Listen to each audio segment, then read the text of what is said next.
Mchezo huu Israel Patrick Mwenda alicheza, lakini nipende kutaarifu umma tunapozungumza hivi public tuwe ni watu ambao wenye kumbukumbu ili tusipoteze au tusidanganye umma. Baada ya mchezo huu Young Africans ilicheza michezo mingine mitano na Israel Patrick Mwenda akiwa sehemu ya timu. Mchezo wa mwisho wa Israel Patrick Mwenda ni mchezo uliopigwa uwanja wa KMC dhidi ya Namungo Football Club, Israel Patrick Mwenda akianza mchezo huu.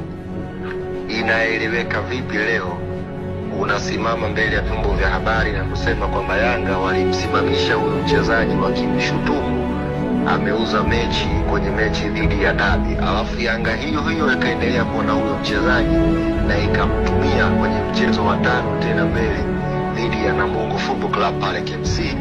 Kwa Yanga tulishinda goli 3. Kwa hili pia inabakia kuwa swali la kujiuliza kwenye wachambuzi hapo na Watanzania ambao wanafuatilia mahojiano haya kwamba Israel Patrick Mwenda baada ya mchezo huu ambao unasemwa bado Young Africans aliendelea kutumika na bado aliendelea kucheza, na mchezo wake wa mwisho ulikuwa mchezo dhidi ya Namungo Football Club ambao ulipigwa sina kumbukumbu exactly ya tarehe, lakini michezo mitano baada ya mchezo. Sawa, hilo tumelipokea.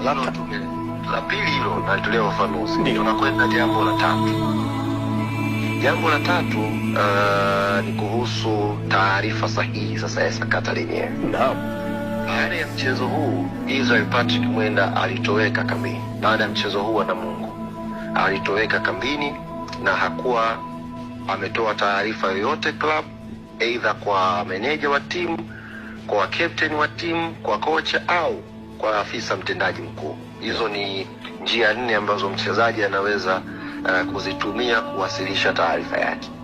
Baada ya kutoweka huko, ofisi ya mtendaji mkuu ilifanya jitihada ya kuwasiliana na Israel kwa ushahidi wa barua wa kumtumia kwamba anatakiwa aripoti kwenye eneo la kazi, na ukizingatia huo ulikuwa umeshakuwa ni mwezi wa 6 sasa, ambao ndio ulikuwa mwezi wa kukimbizana michezo back to back kuelekea kwenye kumaliza msimu.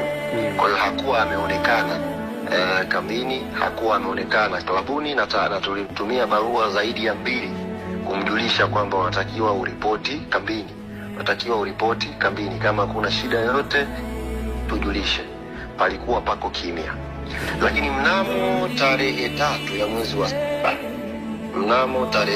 mwezi wa 7 Israel Patrick Mwenda aliandikia barua uongozi wa Young Africans, na barua hii naomba nisome kidogo kama muda utaruhusu. Karibu.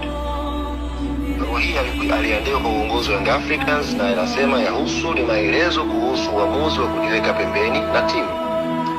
Akasema napenda kufafanua kwamba hatua hiyo haikutokana na utovu wa nidhamu, kukataa majukumu yangu, wala kutokuwa tayari kuitumikia timu, bali ilitokana na kujitathmini kwa kina katika kipindi muhimu ambacho timu ilikuwa inapambana kufikia malengo yake.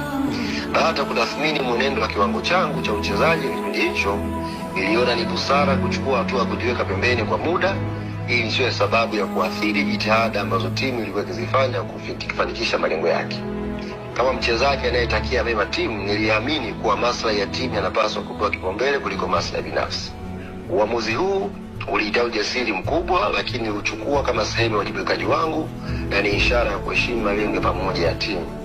Naomba uongozi upokee ufafanuzi wangu kwa uelewa, huku nikisisitiza kuwa nitaendelea kuheshimu timu, viongozi na benchi la ufundi na majukumu yangu kama mchezaji wa hii club.